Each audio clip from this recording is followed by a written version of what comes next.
para inaugurar esta reunión de Pensar el Cine, y después le daré la palabra a Facundo Podestá para que tenga la amabilidad de presentarme.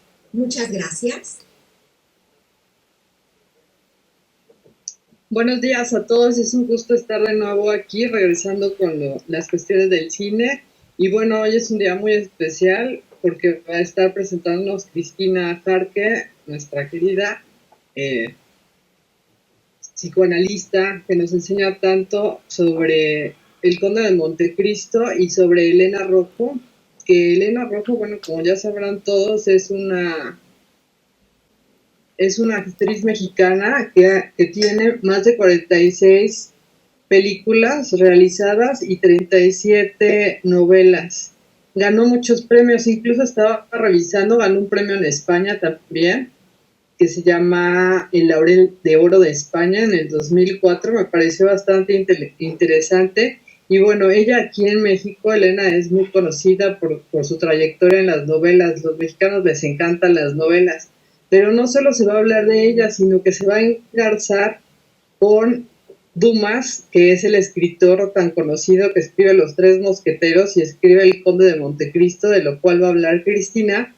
Y esto aunado se va a unar a la novela de Burbuja de Amor, que también escribió Cristina Jarque. En el 2021 nosotros hicimos una presentación del libro, varios de nosotros participamos en ella, y bueno, ya varios de nosotros también hemos leído la novela, lo cual es muy interesante. La parte de la escritura de la novela de Burbuja de Amor a mí se me parecía como cuando escribía Cortázar Payola, entremezcla diferentes temas y caminos, ¿no? Y todo va en base a la condición humana. Creo que el tema central del día de hoy va a ser la condición humana, la venganza, la envidia, la miseria humana, ¿no? Todo lo que conlleva lo humano aunado al psicoanálisis. Entonces va a ser muy entretenido, diferente, y vamos a aprender mucho sobre lo que nos va a decir Cristina Jarque sobre esta situación de estos tres temas. Gracias y espero que se diviertan.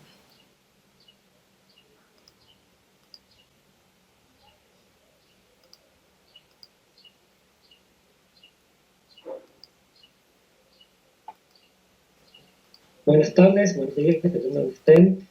Tenemos una hora de diferencia. Gracias, Cristina, por avisar, porque yo no lo había tenido en cuenta. Así que hoy, al menos acá en Argentina, estamos una hora antes encontrándonos. Yo súper contento de que sea Cristina la que haya traído esta película, este mes en particular, que ella resaltaba los comentarios que mandó, y también el honor que vamos a hacer a Elena.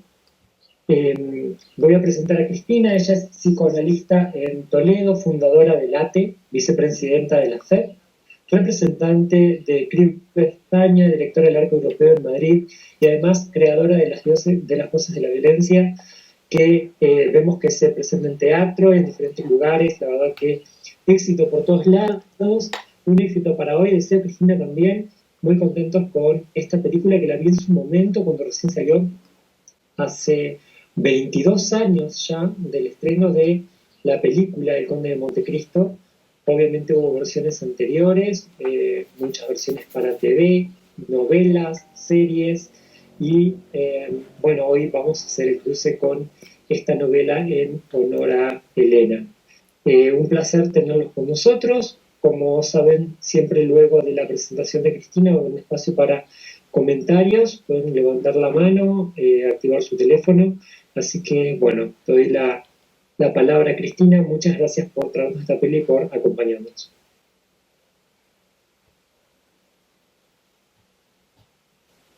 Muchísimas gracias a todos los que se han conectado. Muchas gracias a Paola Franco por la inauguración y a Facundo Podestá por coordinar nuestros eventos de Pensar el Cine. Recuerden que Paola Franco es la vicepresidenta del ATE, Facundo Podestá es el representante de Pensar el Cine del ATE, y estoy muy agradecida con ellos por estar aquí conmigo apoyando este evento. Quiero dedicarlo especialmente a una señora que no conozco personalmente, a Blanquita, que le tengo mucho cariño, que estoy totalmente consciente de todo lo que comenta sobre mis clases, mis cursos, mis conferencias, y pues me da muchísimo gusto y me da mucha ilusión que pueda ser transmitido lo que yo tengo para decir y que pueda llegar al corazón de las personas de todas las edades. Bueno, voy a iniciar hoy mi presentación diciéndoles que la lectura que recomendé precisamente es la de mi libro, que es una novela de corte psicoanalítico, Burbuja de Amor. Recuerden ustedes que esta novela es una novela que va a tener personajes que van hilando sus historias a través precisamente de amores y desamores. Personas que han sido dañadas psíquica y físicamente por verdugos perversos, y entonces viene el deseo de que pueda haber una justicia que venga de algún lugar. En ese sentido, quiero yo, con todo mi cariño, dar un homenaje muy cariñoso a nuestra querida Elena Lamadrid, que es el nombre verdadero de la actriz mexicana Elena Rojo. Elena Rojo hizo muchísimas telenovelas, películas, pero yo recuerdo sobre todo esta de la que hablo ahora, que es La Venganza, una telenovela que se dio en Televisa. La protagonista era Elena Rojo, en la piel de María Olivares, y el hombre era Enrique Lizalde, un gran actor también mexicano, que daba vida a Javier, un chico, como toda telenovela mexicana en todo caso, antiguamente, y creo que a la fecha sigue igual, en donde va a haber una cuestión complicada entre la clase de los ricos y la clase de los pobres. Entonces Javier pertenece a la clase de los ricos y María Olivares pertenece a la clase de los pobres.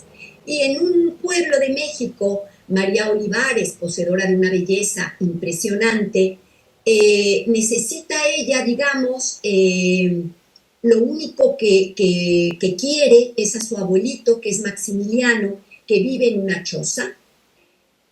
Un día ella está en un bosque, en el jardín de la finca, y entonces llega el señorito, que sería Enrique Lizalde, y se enamora.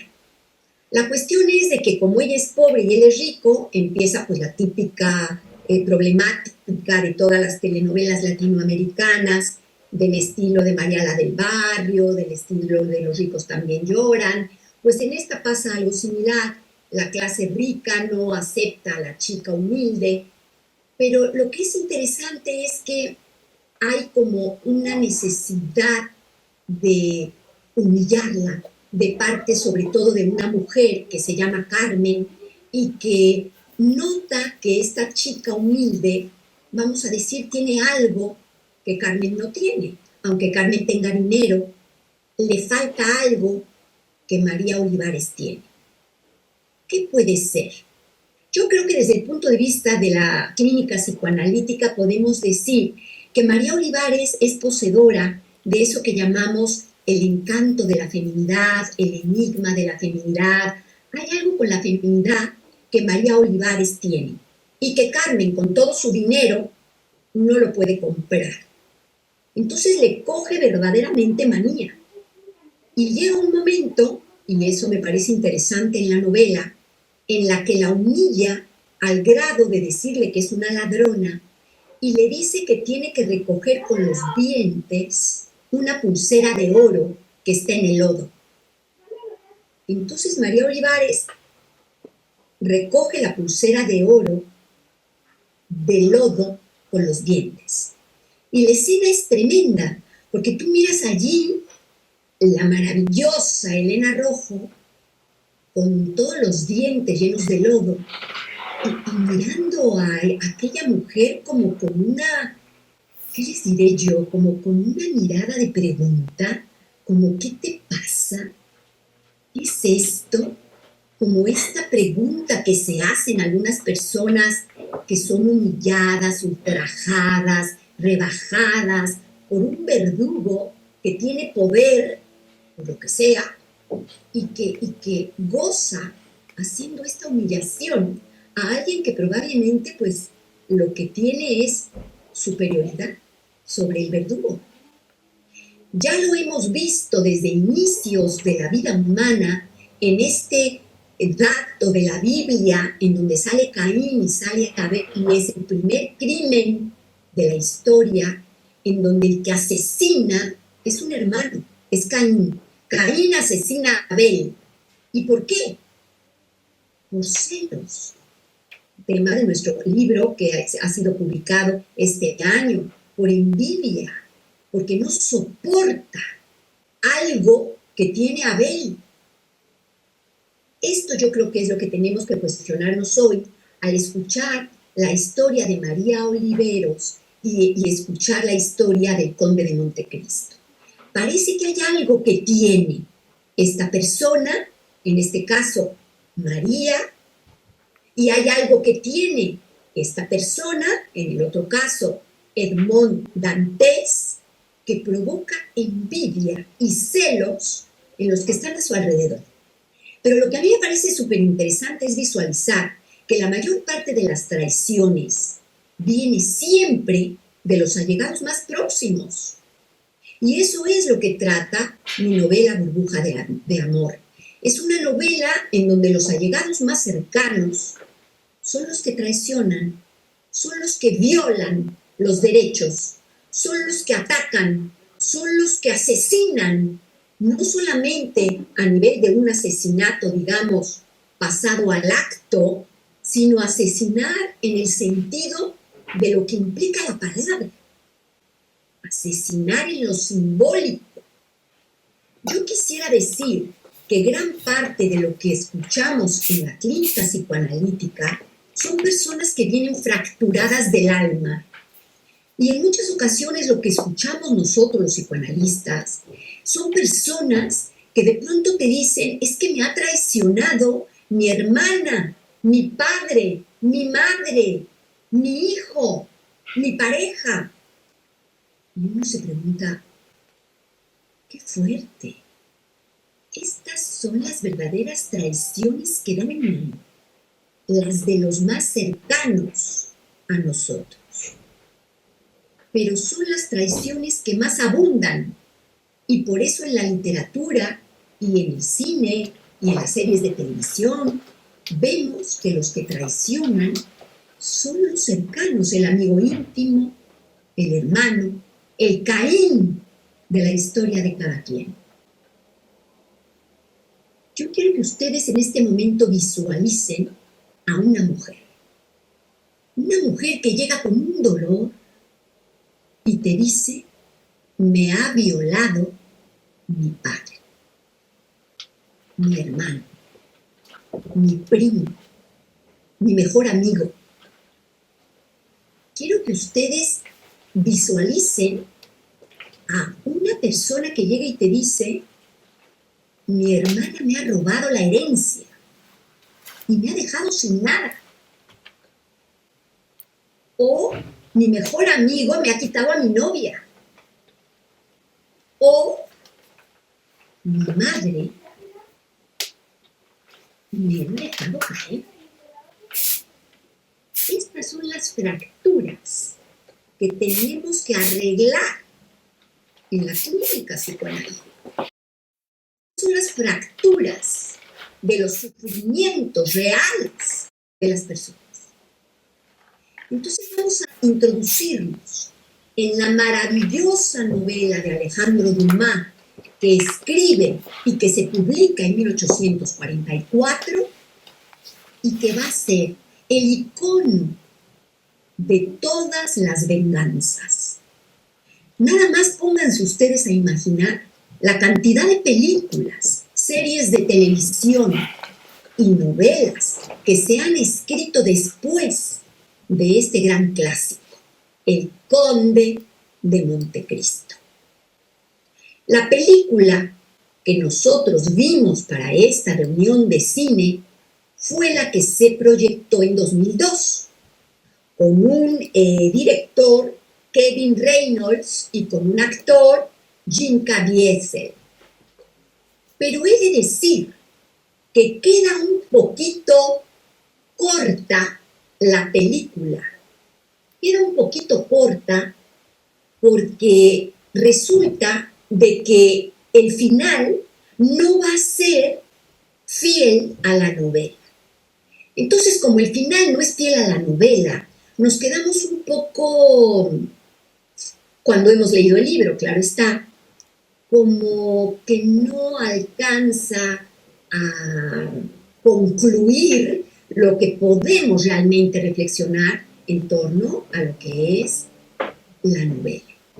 Entonces yo voy a hablar de la película, casi toda la primera parte de la película es bastante fiel, pero el final lo voy más bien a desarrollar a partir de lo que se lee en la maravillosa pluma de Alejandro Dumas, porque creo que el final que escribe Alejandro Dumas es muchísimo más pertinente para lo que yo quiero reflexionar desde la clínica psicoanalítica.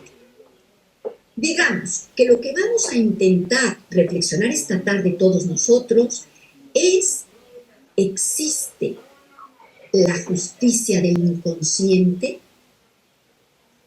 Cuando un paciente llega con deseos de venganza, que pueden ser deseos de muerte, por ejemplo, estos que yo les acabo de nombrar, a una mujer, la hermana le roba la herencia, y esa mujer sueña que la hermana muere, o sueña que la hermana tiene alguna desgracia.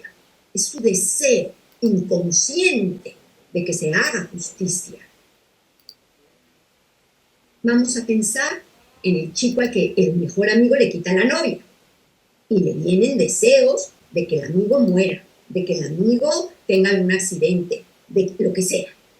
Deseos inconscientes, algo como que pueda dar paso a lo que vamos a llamar la reparación del daño.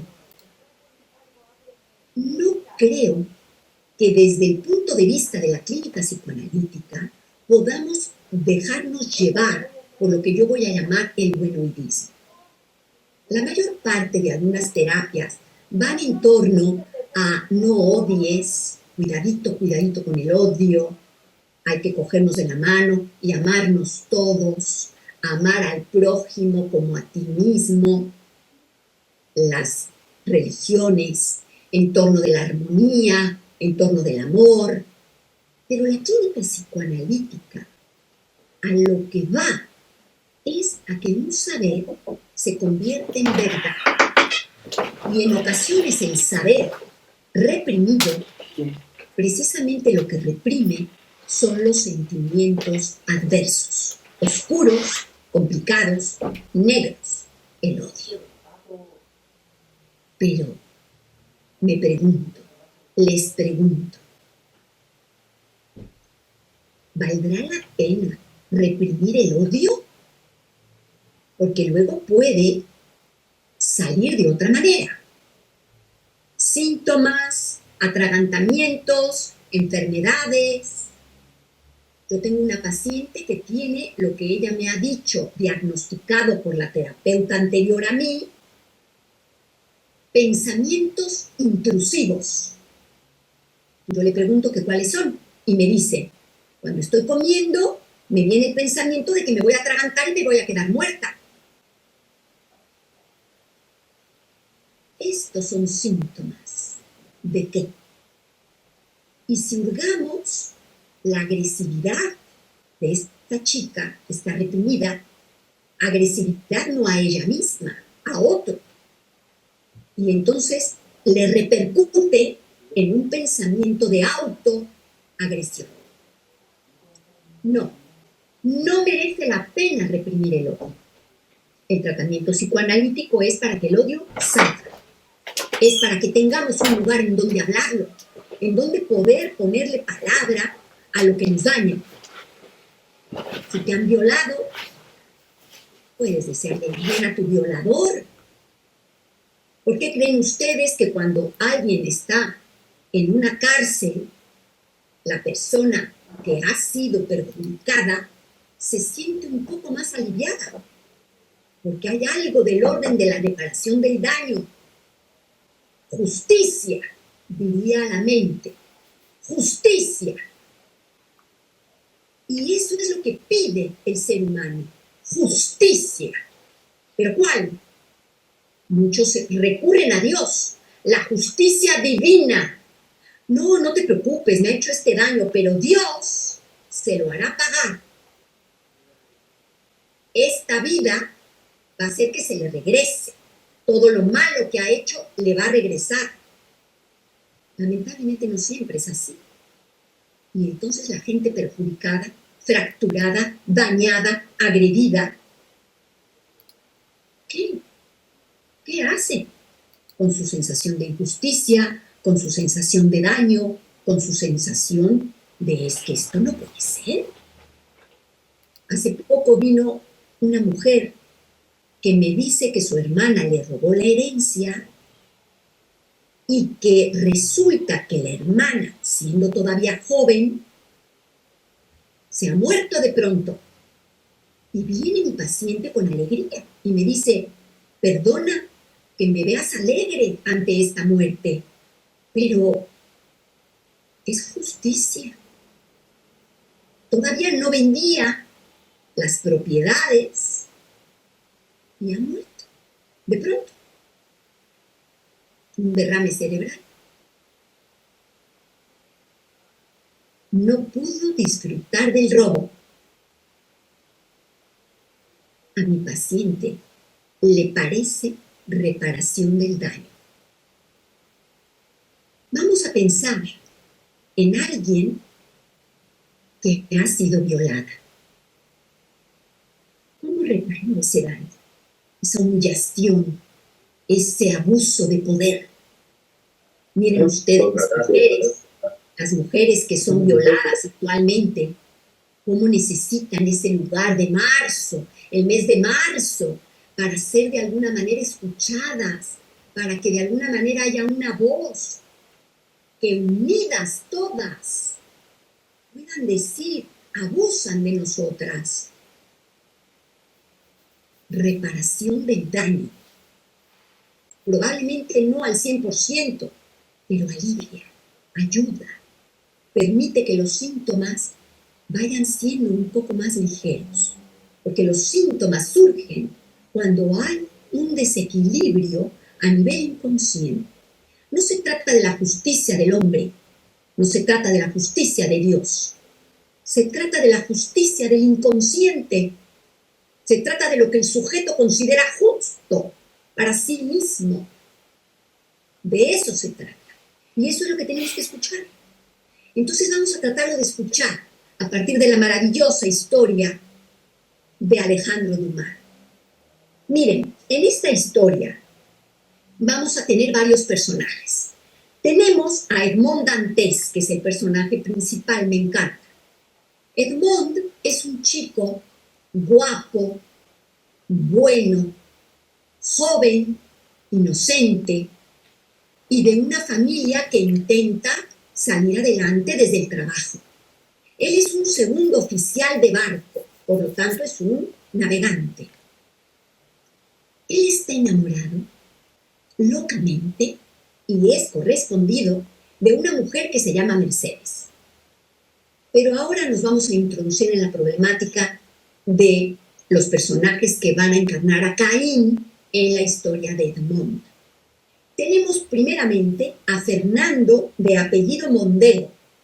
Fernando es el íntimo amigo de Edmond, pero está enamorado de Mercedes también. Y Fernando es rico, Edmond no, pero es trabajador. Entonces Fernando cree que con su riqueza puede acceder a Mercedes antes que Edmond. Pero Fernando sabe que Mercedes está enamorada de Edmond.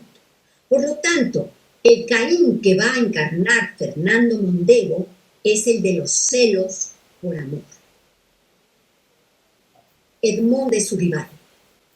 Fernando siente que Edmond es mejor que él.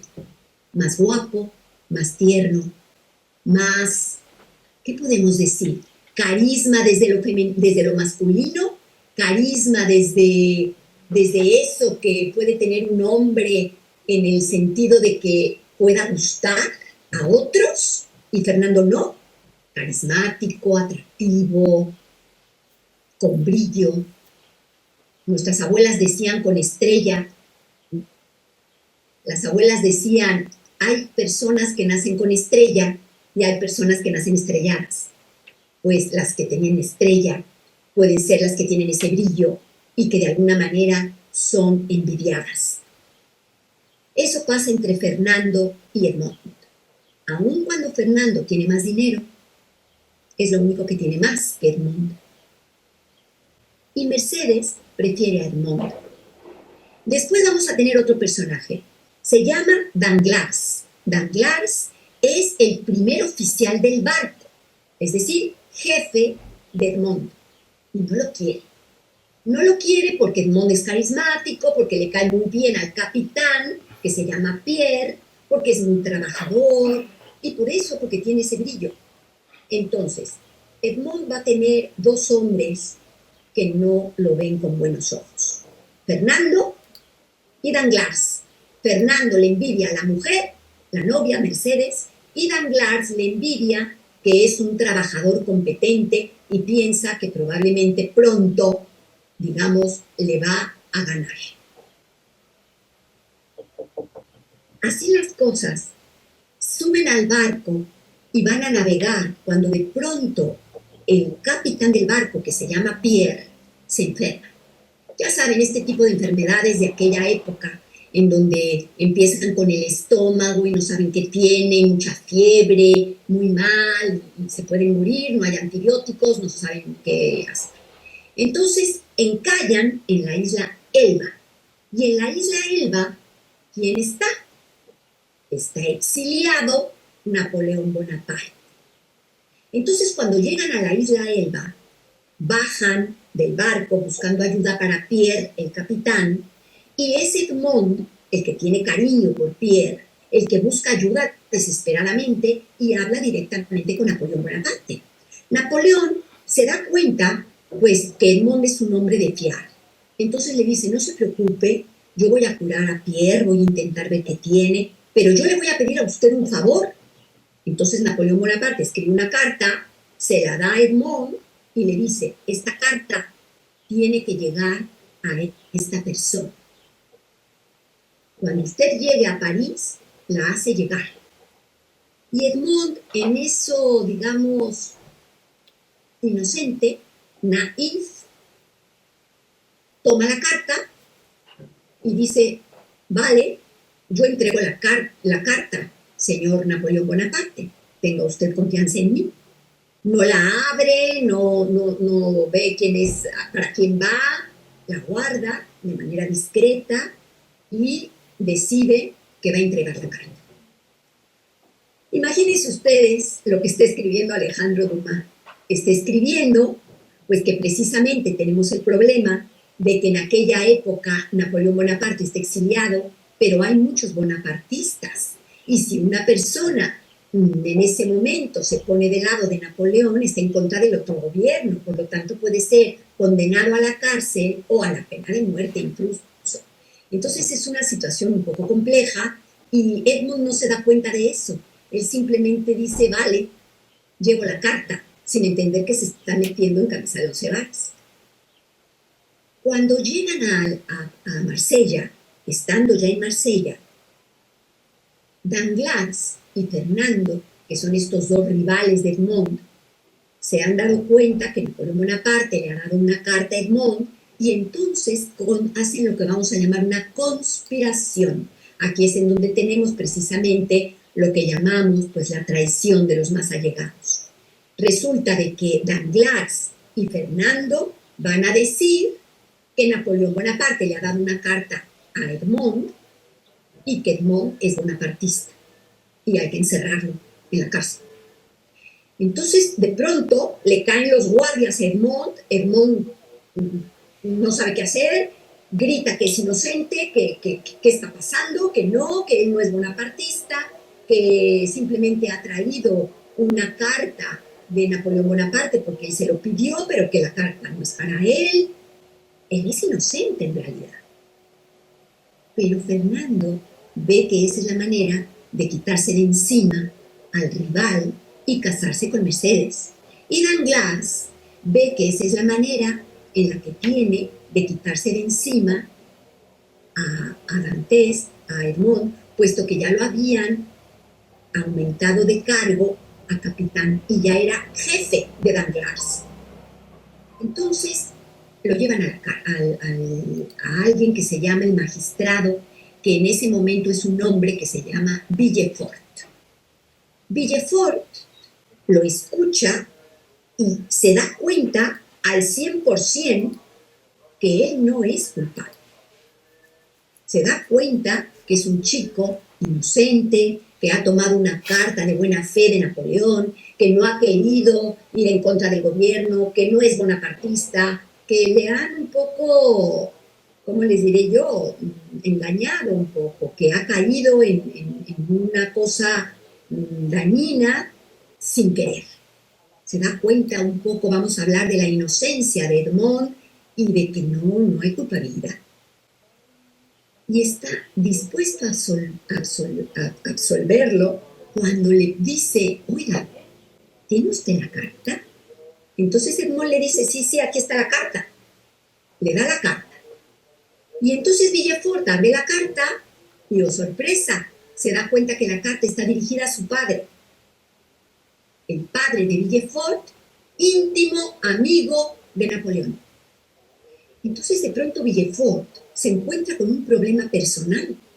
Si la carta es expuesta, se van a dar cuenta todos que el padre de Villefort es bonapartista. Y la carrera de Villefort se acaba. Y él tiene muchas ambiciones. Él quiere llegar a ser más que magistrado. Entonces, con todo su pesar, primero es su ambición que, vamos a decir, impartir justicia a ese pobre chico. Así es de que le dice, usted no se preocupe, guarda la cartita muy tranquilamente, yo la voy a hacer llegar y usted váyase tranquilo. Y lo deja ir. Y cuando Edmond sale, lo detienen los guardias de Villefort y se lo llevan preso. Miren la escena en la novela, en donde Edmond sube al carruaje que lo va a llevar a la prisión y por los barrotes observa la cara de Villefort, es verdaderamente de estremecerse. Porque te transmite la escritura de Dumas una especie de entre confusión, sorpresa, no entender qué está pasando, porque él había creído en Villefort, se había fiado de él. Entonces lo mira tras esas rejas, como diciendo, ¿qué pasa? ¿Por qué me apresas? Se lo llevan a un lugar que se llama el Castillo de If, que es una cárcel de alta seguridad que está metida por ahí en una montaña y que es casi imposible escapar. Entramos al momento de Edmond preso. Van a ser años terribles en donde lo que vamos a ver es a un hombre muy martirizado porque el carcelero es un sádico que le va a agarrar especial tirria a Edmond y que va a venir a lapidarlo constantemente a la cárcel, dejándole unas marcas tremendas. Además, lo castiga por nada, lo castiga porque le cae mal. Punto. Porque no lo soporta. Yo vuelvo a abrir la pregunta. ¿Qué no soporta? ¿Qué es lo que nadie soporta de Edmond? Un poco unido a lo que podemos hablar sobre lo otro. ¿Qué es lo que nadie soporta en la venganza de María? ¿Qué pasa con esas personas? Creo que en la novela Burbuja de Amor respondo algo de ello. Es este brillo del que les hablo. Un carisma, un algo que no todo el mundo tiene, que no tiene que ver con los estudios, que no tiene que ver con el rango social al que perteneces. Es un carisma, como cuando alguien habla y las personas escuchan sin parpadear. Es un carisma, un talento, un don, algo. Y el carcelero no lo soporta. Entonces va por él y lo daña, y lo daña, y lo daña. Edmond se encuentra en su pared con una frase que está inscrita un poco como, ya saben, con los presos, ahí no hay sol, no hay nada, una cosa terrible. Y alguien, yo supongo que el antecesor a él, ha escrito una frase que dice: Dios te hará justicia. Y Edmond todos los días se repite la frase, todos los días. Y entonces empieza a pensar lo que ha ocurrido. Empieza a ver, yo diría, lo que logramos ver en una clínica psicoanalítica cuando somos analizantes. Empieza a ver cosas que no veía. Por ejemplo, empieza a ver la mirada de Fernando a Mercedes y empieza a darse cuenta que Fernando estaba enamorado de su novia. Empieza a ver la envidia de Danglars. Empieza a ver que cuando le dieron el rango de capitán, Danglars no puede con su ira. Mira su mirada. Empieza a darse cuenta de que esos hombres en realidad no lo querían. Y luego mira la mirada de Villefort y recuerda que cuando le da la carta, Villefort cambia su expresión cuando ve a quién iba dirigida. Edmond empieza a darse cuenta, ahí encerrado en ese agujero oscuro a donde lo han metido, entre latigazos del sádico carcelero, entre los mendrugos de pan malolientes y miserables que le sirven todos los días de comer, y entre la inmundicia del agujero donde vive. Empieza a crecer una barba horrorosa, el pelo sin ningún tipo de arreglo. Empieza a estar sucio, sucio, sucio de días, meses y años. Y empieza a rumiar, empieza a entender, empieza a llegar a lo que vamos a llamar un fondo de sufrimiento terrible, espeluznante. Esto es el tratamiento psicoanalítico. Cuando se revelan verdades, no tenemos que estar en la cárcel. Estamos en nuestra propia cárcel personal. Sufrimos como si un carcelero sádico nos diera de latigazos. Comprendemos las cosas de nuestra historia. Con lágrimas en los ojos, miramos a los traidores de nuestra propia historia. Y nos duele, como llagas, como heridas, como a Edmond Dantes. Por eso es que es divina esta obra, divina. Un buen día, cuando nadie lo esperaba, aparece del suelo un hombre. Edmond se hace para atrás, impresionado, y ve cómo sale un señor mayor con una cara, una imagen un poquito medio como de sacerdote. Tiene la barba larga, canosa, es un hombre más mayor que él, tiene su pelo también canoso. Podemos decir que ya es un hombre mayor. Y cuando lo ve salir, él empieza a pensar que se está volviendo loco, que probablemente esto es una alucinación. Como una rata, sale del suelo. Este hombre es el abate Faria, y precisamente es un sacerdote a quien han cogido preso también, y que está en una prisión al lado de Edmond. Entonces él le dice: pero ¿eres de verdad? ¿O yo estoy alucinando? ¿O qué está pasando? Y entonces el hombre le dice: no, yo me presento, yo soy el abate Faria, he sido encarcelado por una injusticia también de orden religioso. Resulta que yo escuché en confesión que un hombre me contó en dónde dejó su tesoro, y yo sé dónde está el tesoro. Quieren que entregue el tesoro y no pienso entregar el tesoro, porque es secreto de confesión, y por eso me han apresado aquí, y aquí me voy a morir.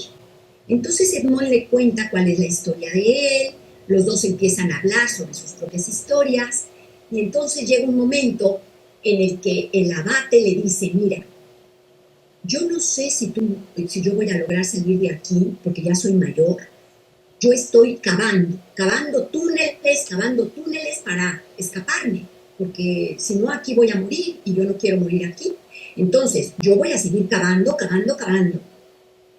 Lo que yo te sugiero es que te unas a mí y si tú llegas a escapar, si los dos escapamos, estupendo, pero si eres tú el que escapa, necesitas cultivarte, chico, porque, perdóname, pero eres un ignorante. Entonces el abate le empieza a dar clases de matemáticas, de geografía, de filosofía, de teología, de todo.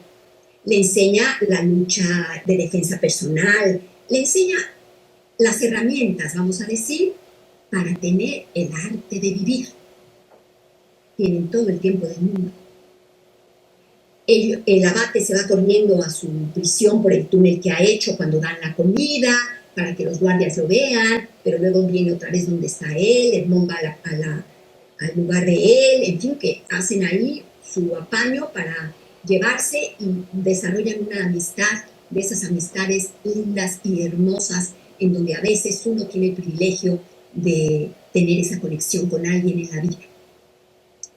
La cuestión es que un día, estando excavando aquellos túneles, se cae, hay un derrumbamiento y cae toda aquella tierra, piedras en el abate. Entonces el abate tiene malos pulmones.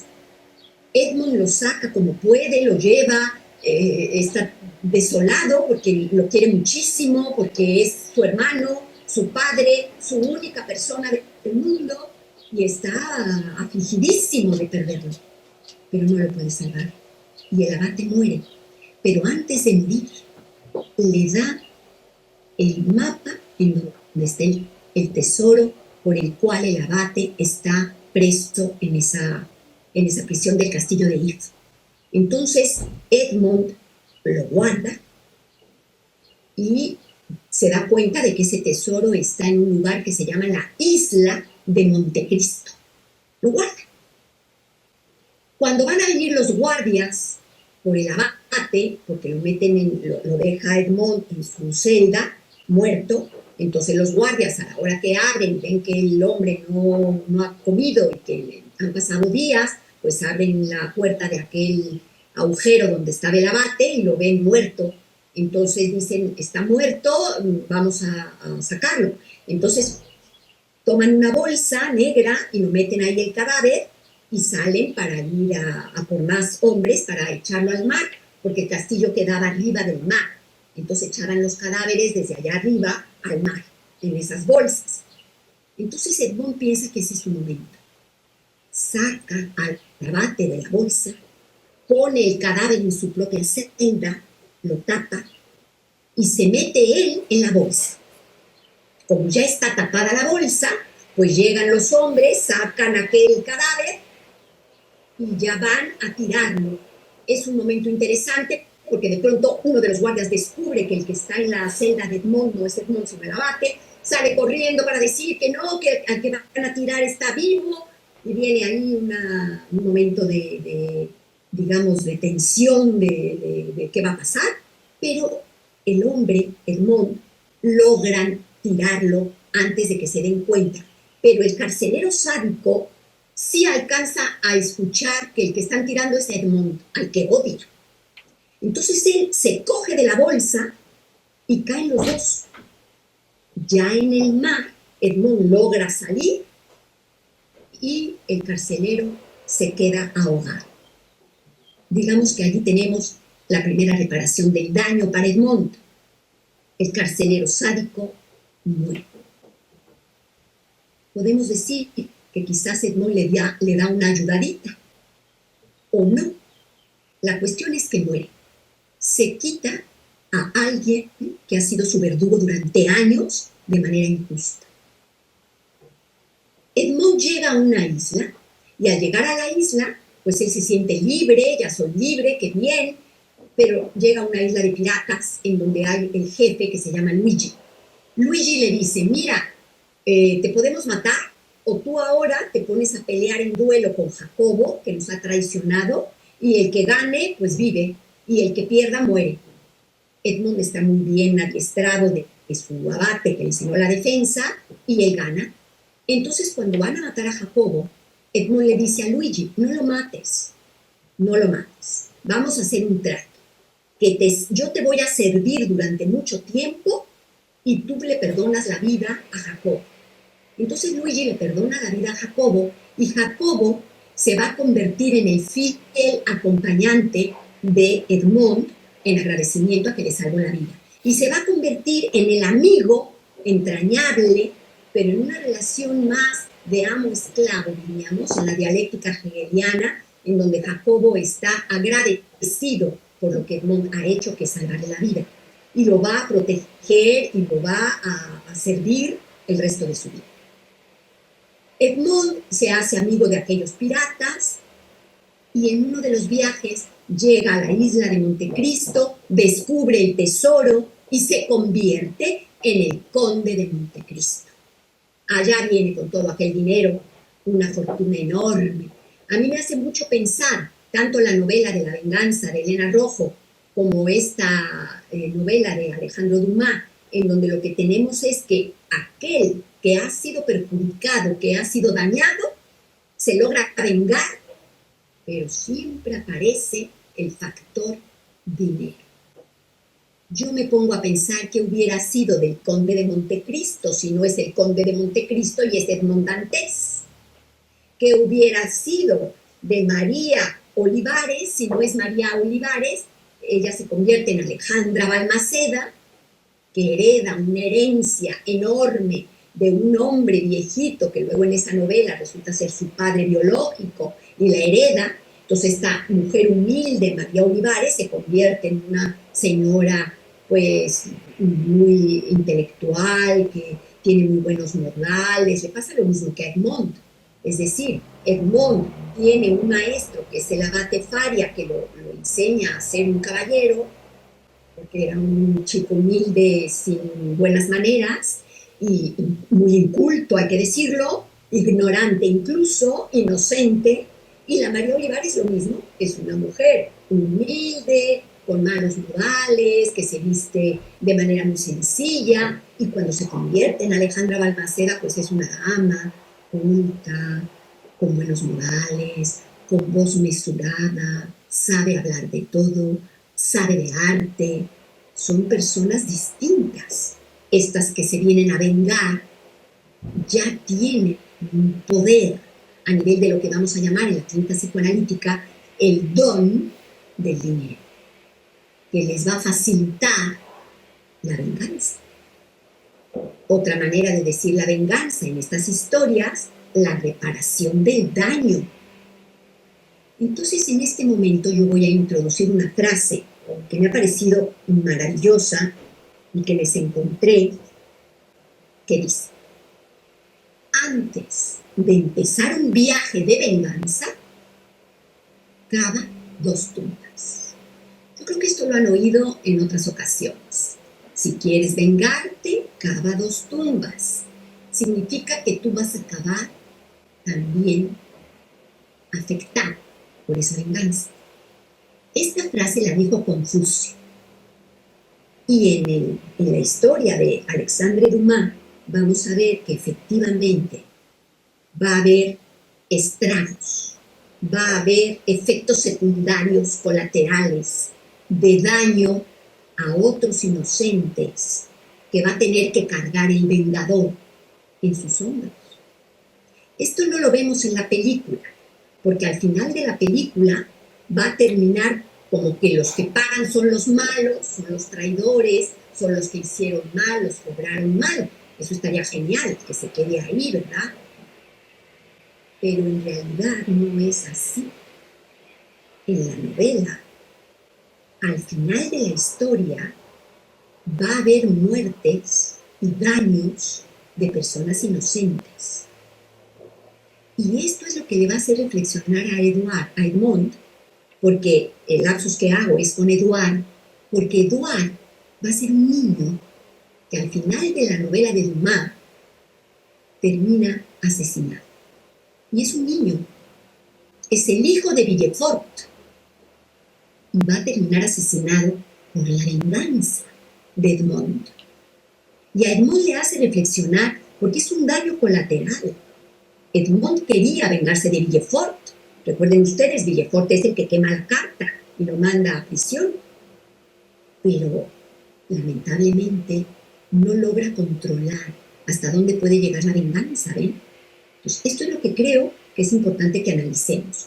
En la película está más guay porque no hay esos efectos colaterales y en la película pues te lo ponen un poquito hollywoodense, en donde el hijo de Mercedes es en realidad hijo de Edmond, en donde al final se queda él con Mercedes y con el hijo, y los, como les digo, los que hicieron daño pagan, entonces uno se queda tranquilo porque es como un equilibrio, ¿no? Los que hicieron mal pagan, los que han sido traicionados salen adelante y todo muy bien. Pero la verdad de la vida no es Hollywood. La verdad de la vida es que si emprendes una venganza, como lo ha dicho Confucio, cava 2 tumbas. Entonces, estoy en el momento en el que él se convierte en el conde de Montecristo. Ya siendo el conde de Montecristo, llega como el conde de Montecristo, ya no es el de la cárcel con la barba, una inmundicia, ya no es el pirata forajido que sigue siendo una inmundicia y ahora se convierte en un conde.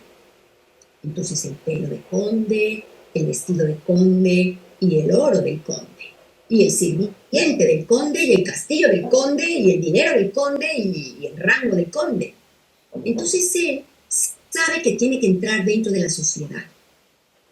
Primero llega con aquel hombre Morel, que era el jefe de su barco, cuando él era el capitán de aquel barco. Morel no lo reconoce y él ahí se da cuenta que puede hacerse pasar por alguien diferente. Toda la gente piensa que Edmond ha muerto porque Villefort ha dicho que Edmond ha muerto. Entonces todo el mundo cree que ya está ejecutado y nadie piensa más en Edmond. Han pasado 15 años. Entonces él llega como el conde de Montecristo, encuentra a Morel en Marsella y le dice: buenas tardes, buen hombre, yo soy el conde de Montecristo. Hablan y le pregunta qué ha pasado, porque él quiere saber qué ha pasado desde que se fue. Entonces Morel le suelta la sopa, le dice que Fernando, el íntimo amigo aquel, se casó con Mercedes y tienen un hijo que se llama Alberto, y que él se ha convertido en el conde de Mondego. Le dice que Danglars, que es el que hizo la conspiración con Fernando de lo de la carta, se ha convertido en el director de la empresa de los barcos y que tiene mucho dinero y que comercia constantemente y está forradísimo en dinero. Le dice que además el padre de Edmond se suicidó en cuanto se enteró que Edmond había sido ejecutado. Entonces imagínense ustedes recibir todas estas noticias y luego le dice que Villefort, que es el que quemó la carta, pues que ahora ya es fiscal y que tiene el poder absoluto de la ley y que está también con mucho dinero y que se ha casado por segunda vez y que su esposa nueva, que se llama Eloísa, pues el Villefort está loco por ella y que tienen un hijo que se llama Eduardo. Bueno, Edmond llora la muerte de su padre, Edmond encuentra más necesidad de venganza, se siente traicionado y decide que sus traidores son 4. Fernando, el íntimo amigo que se casó con su novia. La novia, porque se casó con Fernando. Danglars, porque lo mandó a la cárcel por envidioso. Y Villefort, porque quemó la carta y lo mandó a la cárcel. Así es de que él va a establecer un plan milimétrico para irse vengando de cada uno de estos 4. Y se dice a sí mismo: Dios te hará justicia. Y se dice a sí mismo: no voy a poder vivir hasta que esto quede saldado. Me interesa la palabra saldado. En la clínica psicoanalítica es el equilibrio de la justicia del inconsciente. Cuando el saldo está a favor o el saldo está en contra, hay síntomas. Cuando hay equilibrio en el intercambio, entonces hay cura. A esto tenemos que llegar en un tratamiento analítico, al equilibrio en el intercambio, a lo que es justo para el paciente. Entonces, él va a urdir su venganza. Como vuelvo a repetir, sin darse cuenta que puede llevarse a gente inocente en este plano, pero él está obnubilado. Lo que quiere es llevar a cabo la venganza, porque no puede seguir viviendo así. Entonces lo habla con Jacobo, que es su sirviente, y entonces urden un plan para que ellos puedan ser invitados al castillo de Fernando Mondego, que es el conde, que va a hacer una gran fiesta. ¿Y cómo lo urde? Pues secuestra al hijo del conde, que es Alberto, pero lo secuestra él mismo. Luigi y todos los piratas secuestran a Alberto, se lo llevan y piden un rescate. Pero entonces llega el conde de Montecristo y lo que va a hacer es él salvar a Alberto, pero es el mismo el que lo ha secuestrado. Solamente que le hace creer a Alberto que lo han secuestrado unos piratas y que el conde de Montecristo ha venido a salvar. Entonces Alberto, al ver que lo ha salvado el conde de Montecristo, se siente muy agradecido y lo invita a aquella fiesta del castillo. Bueno, ya lo consiguió.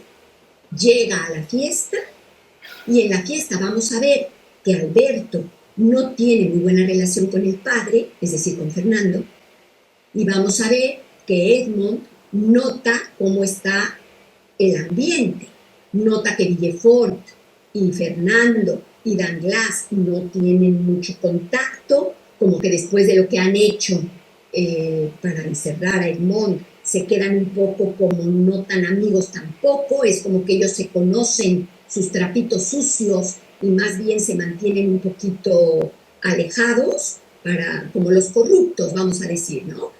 Tú sabes mi corrupción, yo sé tu corrupción, pues alejados y seguimos con nuestras vidas.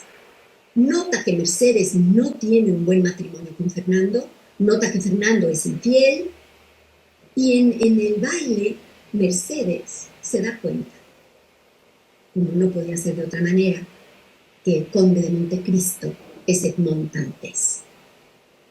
Entonces él le reprocha que se haya casado con Fernando, le dice todo lo que ha ocurrido y ella se siente muy triste, le explica que le dijeron que lo habían ejecutado y que no le quedó otro remedio, pero de todas maneras Edmond está muy dolido y no la puede perdonar. La historia continúa ya con lo que va a ser la venganza. Entonces Edmond lo primero que hace es hacer que quiebre la empresa de Danglars. Danglars se queda, vamos a decir como decimos en España, con el culo al aire y queda completamente en bancarrota. Después lo que va a hacer es que a Fernando lo va a encarar y le va a decir que por qué le hizo eso. Fernando le va a explicar que no soportaba la envidia que él tenía, que él quería casarse con Mercedes, que Edmond lo tenía todo, que él no puede vivir en un mundo donde Edmond lo tenga todo y Fernando no tenga nada. Al final en la novela lo que ocurre es que Fernando se suicida. Pero en la película vamos a ver que hay un duelo entre ellos y de todas maneras al final Fernando muere, pero lo va a matar Edmond. Por eso es que hay algunas diferencias. La cuestión es que de todas maneras Fernando termina muerto. Mercedes en la novela no se queda con Edmond. Edmond no la perdona. Se queda esperando al hijo que se va al ejército y queda en regresar y se queda sola. En la novela, Edmond va a conocer a una esclava que se llama Aide. Va a haber algo interesante a nivel psicoanalítico porque fíjense, Aide es otra víctima en espejo como Edmond. Es una mujer que es princesa en un reino y Fernando va a tener un problema con el padre de Aide y lo mata. O sea que Fernando va a tener una traición a Aide. Va a matar a su padre y va a vender a Aide como esclava. Entonces, cuando el conde de Montecristo se da cuenta que Aide ha vivido lo mismo que él, ellos dos van a tener un acercamiento. Tanto Aide como Edmond van a terminar al final juntos, enamorados, y haciendo su nueva vida, digamos así.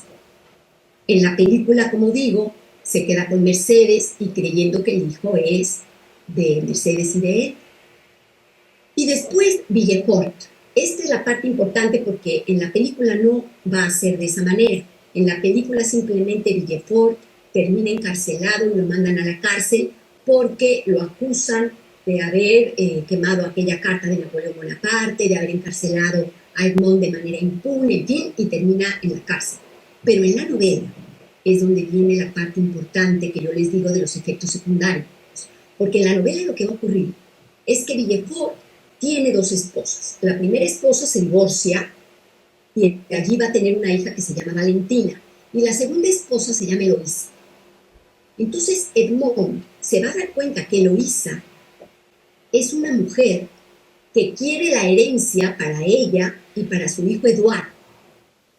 Y entonces, como Valentina es hija de la primera mujer, entonces Eloísa la trata de envenenar con un veneno que le da Edmond. Edmond le dice, esta toxina, si pones una gota, se adormece, pero si haces una sobredosis, se muere. Y Eloísa trata de matar a Valentina. No la logra matar porque Edmond la salva. Pero cuando Villefort se da cuenta, entonces Eloísa se envenena a ella y se lleva con ella a su hijo Eduardo.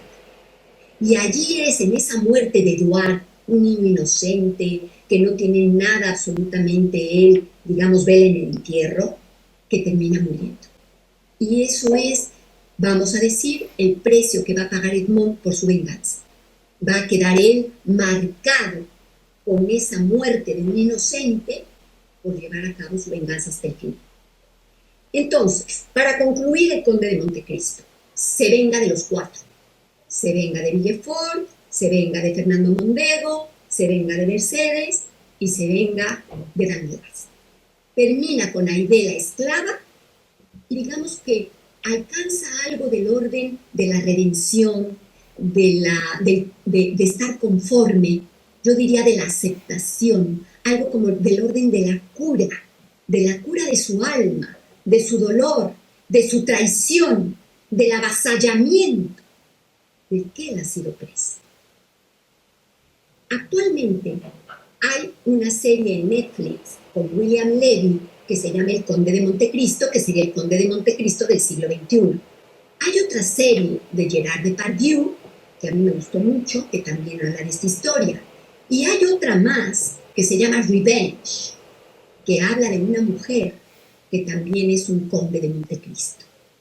También La venganza, de la telenovela de Televisa de México de Elena Rojo, es una especie de conde de Montecristo, porque como vuelvo a repetir, todas estas personas que han sido ultrajadas regresan con el poder, el empoderamiento del dinero, el empoderamiento del saber, el empoderamiento de la belleza y se vengan de los que los han dañado.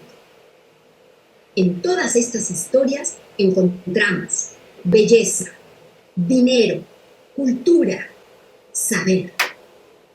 Todos ellos se lo curran, vamos a decir. Para poder vengarse necesitan las herramientas. En la historia de la venganza, el final, la mujer que hizo que María Olivares recogiera la pulsera de oro con los dientes llenos de lodo, la historia cuando ella ya no es María Olivares, sino es Alejandra Balmaceda, trae el dinero del papá y hace que queden en bancarrota los riquillos aquellos, le dice a Carmen que recoja un pagaré de lodo con los dientes. Carmen lo va a recoger. Y en el momento en el que lo va a hacer, la maravillosa Elena Rojo, en la carne de Alejandra Balmaceda, le dice, detente, Yo no soy como tú. No lo recojas. No puedo tener esta crueldad. Al final, Carmen va a terminar en un accidente de coche quemada, igual que como ella quemó al abuelo de María Olivares en aquella choza. Algo del orden, como decimos, de la justicia del inconsciente, pregunta, del karma de la vida, algo del orden de la reparación del daño. Lo que yo sé es que en mi experiencia psicoanalítica me he encontrado con unas mujeres y algunos hombres también que les han robado la herencia los hermanos, los primos, y en algunas historias la hermana se muere antes de cobrar la herencia, joven. En otras historias el primo le dio un infarto antes de cobrar la herencia. Y yo noto la cara que veo en Edmond cuando repara el daño, que veo en Alejandra Balmaceda cuando repara el daño, cuando la vida repara el daño. Yo abro preguntas. Primera pregunta. ¿Qué es la justicia del inconsciente? Yo pienso, ¿acaso cuando una persona obra mal desde la neurosis, sabiendo que obra mal, de alguna manera a nivel psíquico se autocastiga? Me decía mi paciente, la mujer a la que la hermana le robó la herencia, me decía, a mi hermana le dio peritonitis. ¿Acaso eso significa que se le revolvieron las tripas?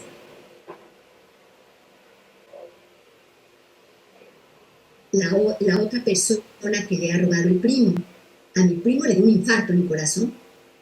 Claro. Le explotó el corazón por haber sido un cabrón. No podemos saberlo. Nosotros, psicoanalistas, no podemos saberlo. Pero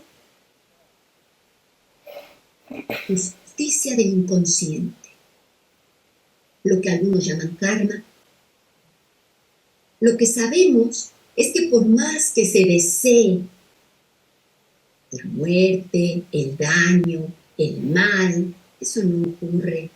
Imagínense todos los que ya estaríamos muertos con los enemigos que tenemos. Tampoco lo de que sea el trabajito 1, 2 y 3 con la chamana 1, 2, 3. Pero la justicia del inconsciente. Y esa justicia del inconsciente, ¿cómo se rige? ¿Quién la rige? Solo el sujeto.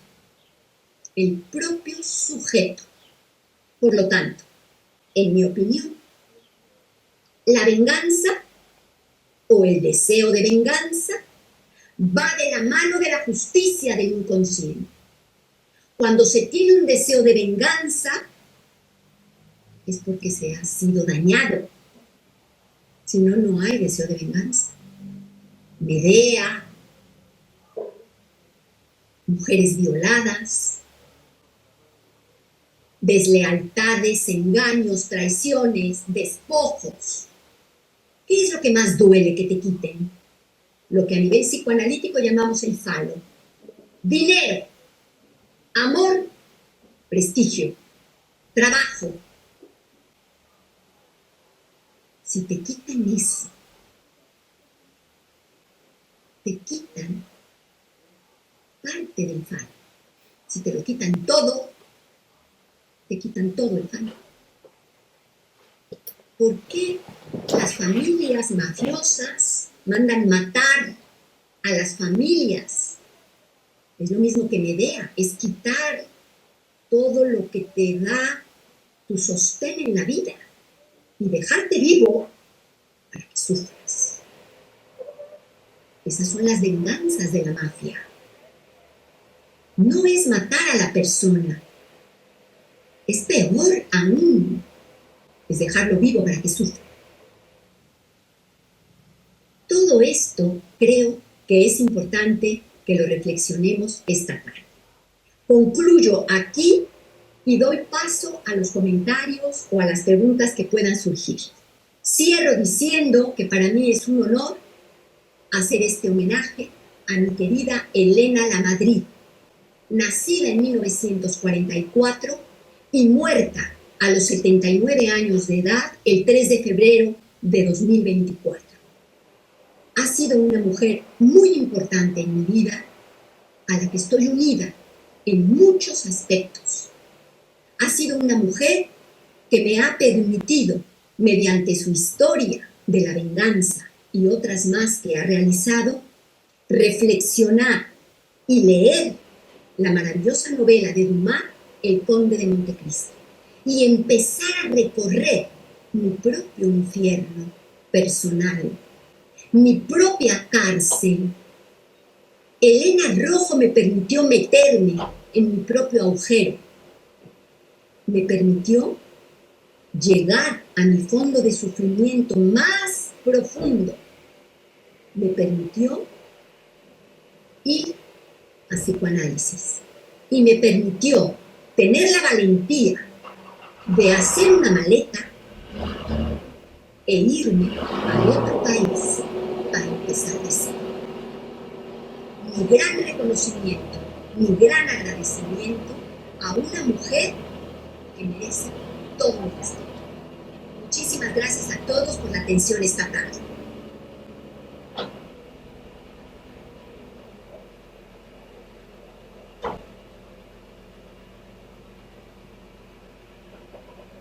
Bueno, excelente la descripción de la película, de la novela. Yo, la verdad, estaba acá en Argentina, empezó el otoño, se vino bastante el frío. Yo miré la película, me quedé con ganas de más. Hay una diferencia notable entre la novela y la película. Y lo que me acaba de pasar es tremendo porque de pronto Cristina, cuando se puso a contar toda la novela, yo estoy muy acostumbrado a que me lean y a escuchar muchos recitas, como saben, yo trabajo un poco en poesía, entonces estoy acostumbrado a escuchar y me quedé como si estuviera escuchando una radionovela. Así, es más, me traje chocolate y me puse a comer y me puse a ver toda la historia que estaba contando Cristina. Me encantó realmente todo el relato y me contás la historia así. Por supuesto hay un montón de detalles de la novela que yo desconocía porque solamente vi la peli, así que ha sido un placer escucharte, me encantó toda la descripción, lo disfruté muchísimo. Además de eso, bueno, como dije hoy, más temprano pueden abrir los micrófonos o levantar la mano o escribir en el chat para leer los comentarios. Ha sido una descripción de la película espectacular, una descripción de la novela, así que súper contento. A mí me queda voy a abrir solamente una pregunta y que me hace reflexionar en este caso, por ejemplo, que Cristina hablaba de una persona a la que la hermana le quita la herencia, de repente la hermana se muere, ¿no? Y esta persona lo percibe como parte esa de la venganza, como que se restablece algún tipo de equilibrio. Pero también me quedo pensando en cuando de repente hay una situación como esta y que aquella persona de la que alguien necesita vengarse o resarcir ese daño, de repente deja de existir y lo que queda es la imposibilidad de saldar esa deuda. Me parece que tiene mucho que ver con el tema que estamos tratando, con un poco el deseo, un poco la pulsión y la venganza va a ser una combinación de estas dos cosas, creo yo, del deseo y de la pulsión, más que nada en el caso del Conde de Montecristo, que es netamente venganza, ¿no? Pero me queda la pregunta respecto de qué pasa cuando no existe la posibilidad de vengarse, si se quiere, no existe la posibilidad de hacer pagar al otro, o cuando se piensa, y estoy hablando de lo mismo, la muerte no es suficiente.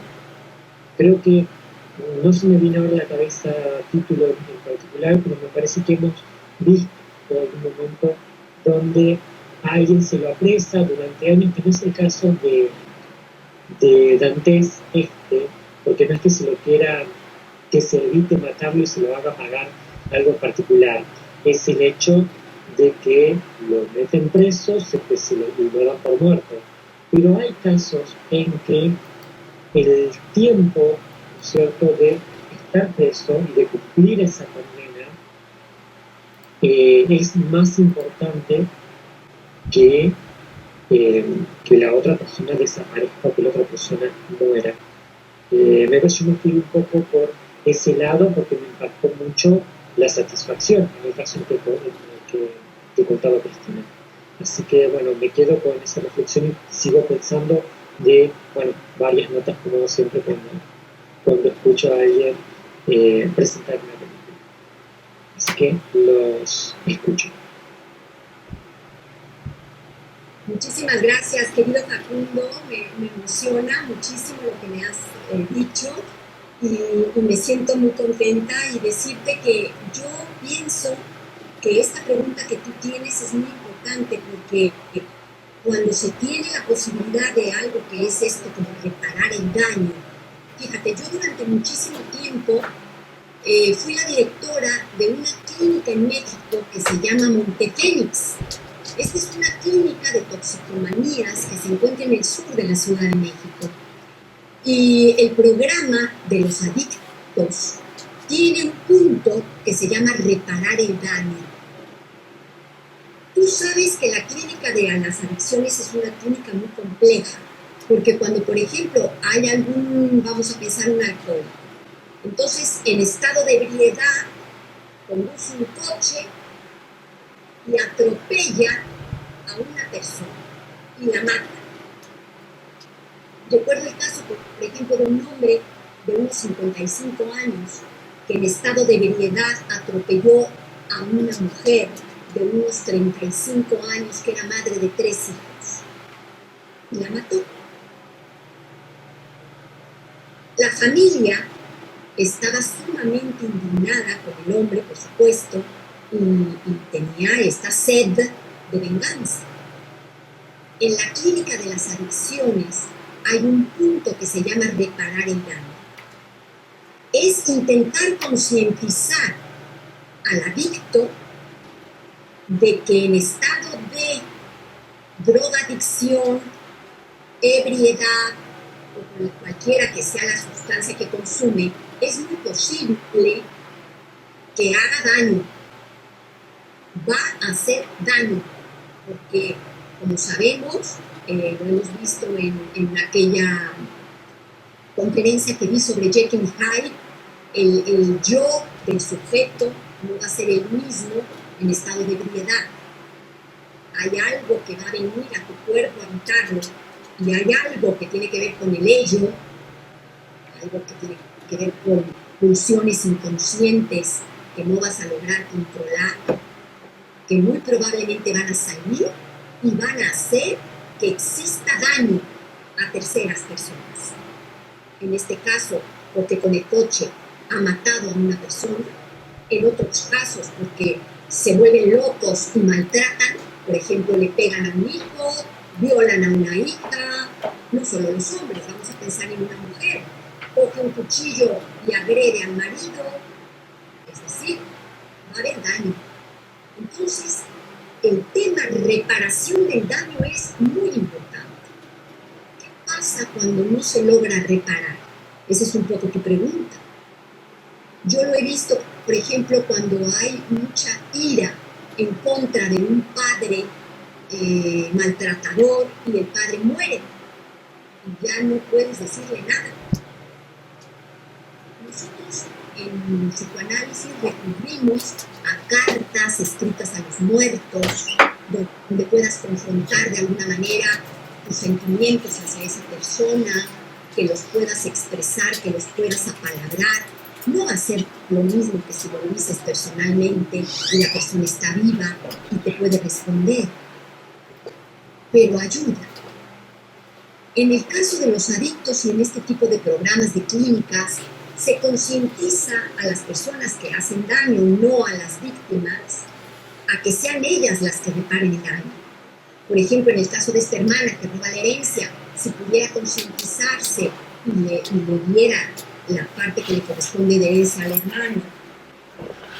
En el caso, por ejemplo, de una persona que ha cometido infidelidad, engañando, dañando, porque no se trata, sinceramente lo digo con toda honestidad, el ser humano tiene el derecho de enamorarse, en mi opinión, y de desenamorarse.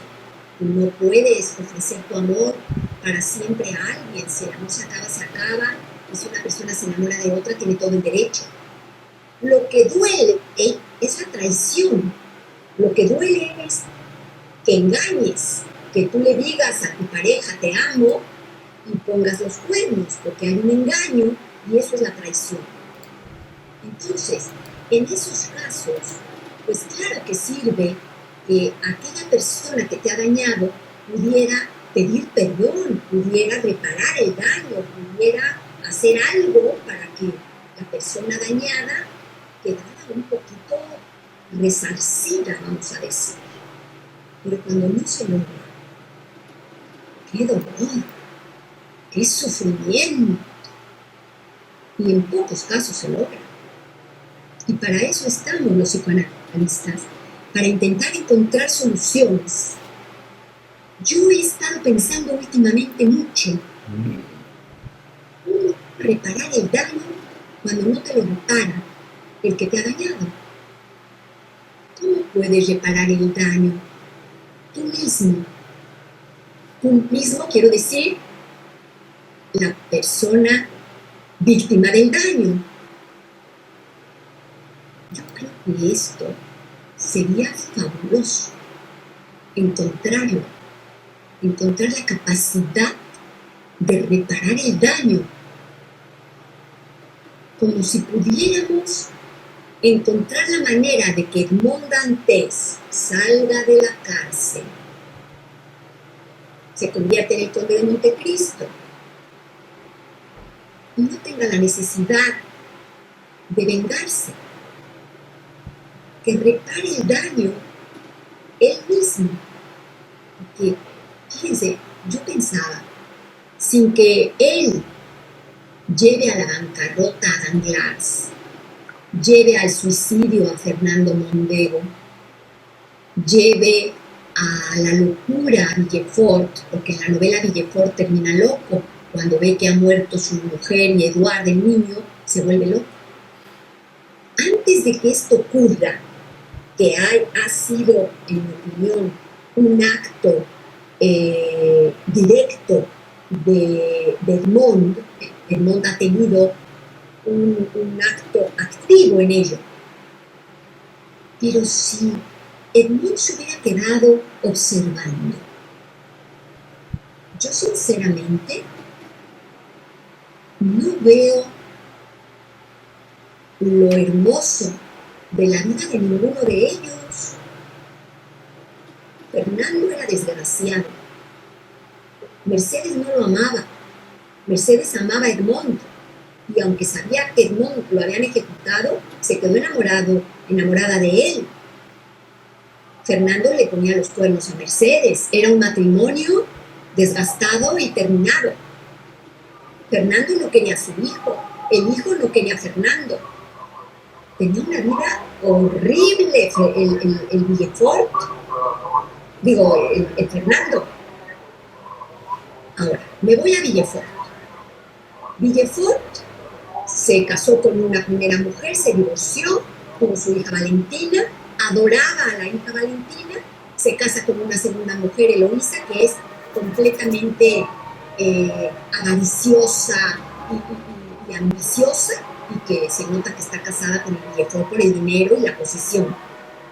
Yo no veo felicidad en la vida de Villefort, no lo veo contento tampoco, ni en el amor, ni es un corrupto, hace un tejimaneje horroroso de corrupción, horrible. Sinceramente no necesitaba vengarse. Ya tenía cada uno su propia, ¿cómo te diré? Como su propio malestar. Hay una parte lindísima que precisamente la comenta Dumas en la novela. Dice, los enemigos de Edmond Dantes sufren a causa de sus propios vicios.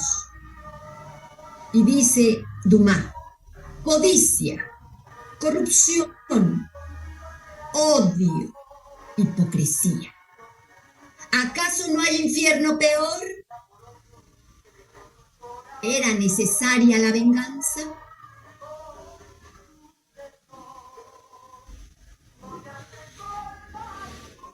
Pero creo que la pulsión del sujeto lo lleva a querer la sed de venganza, porque está fracturado, lo han dañado, lo han despojado.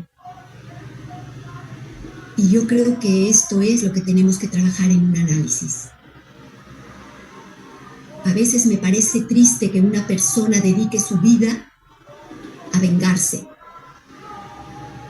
Yo recuerdo un colega psicoanalista que tenía un enemigo. Mi colega era argentino y su enemigo también era argentino. Los dos se habían ido a México a dar el psicoanálisis lacaniano en México en su debut, en sus principios. Eran íntimos amigos. Haz de cuenta Fernando y Edmond. Y en el camino escribieron un libro juntos y el libro les acarreó una problemática personal por el dinero que se obtuvo del libro, el reconocimiento que se obtuvo del libro, que si uno era mejor analista que el otro, que cuál era mejor, bla, bla. Y recuerdo que cuando murió el primero de ellos, mi colega me dijo, qué pérdida de tiempo. Yo creo que hay un poco por ahí. Pero también es cierto que el motor del deseo humano en muchas ocasiones tiene como origen estas rivalidades. Entonces tu rival escribió un libro, tú también. Tu rival tiene un cuerpo que se conserva delgado, tú te pones a dieta para estar bien. Que tu rival aprende francés, tú también. Es decir, es un poco complejo. ¿Cómo te liberas de todo eso? Yo creo que un análisis viene muy bien y cada historia personal y propia, pero es bien interesante, ¿a que sí?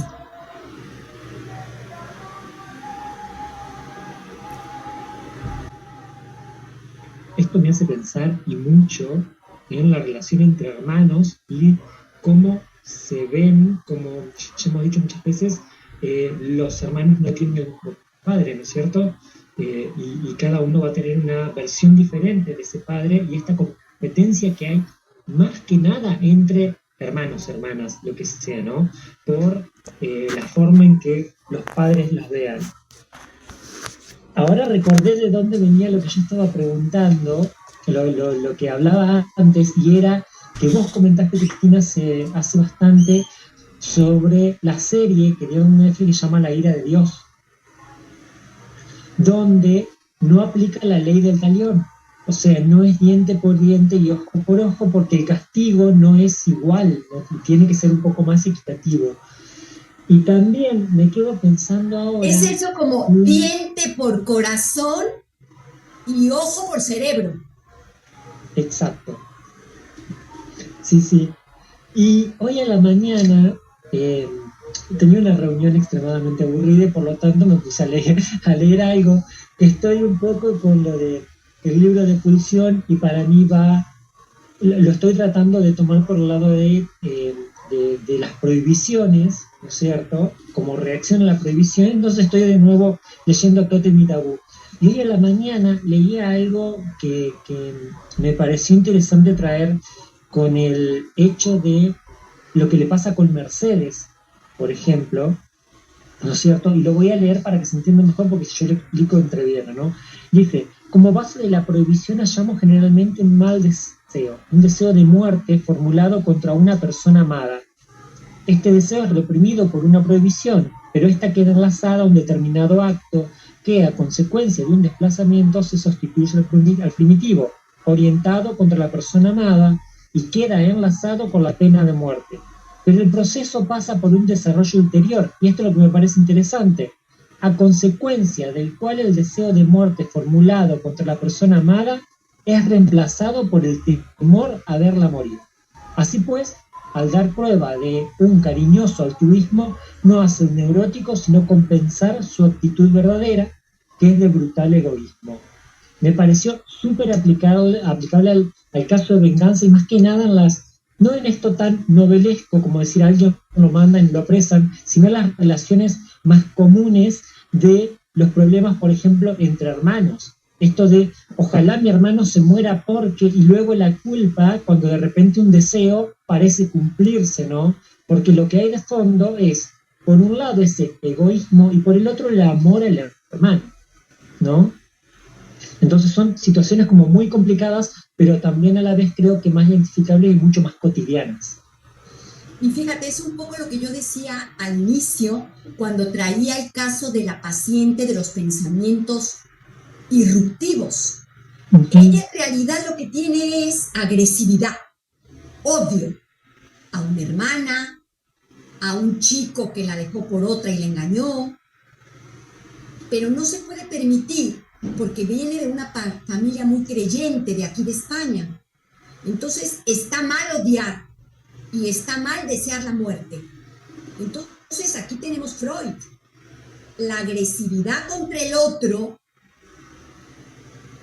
deviene deseo de muerte del otro, pero como no está permitido, se va a reprimir y se va a desplazar al propio yo, haciendo que el castigo venga al yo. Y entonces esa persona, pues, ante la culpa, trata, vamos a decir entre comillas, de ser buena, y entonces ahí está el altruismo, para de esa manera como estar bien ante los ojos de ese gran otro que no mire su odio o su agresividad o su deseo de muerte.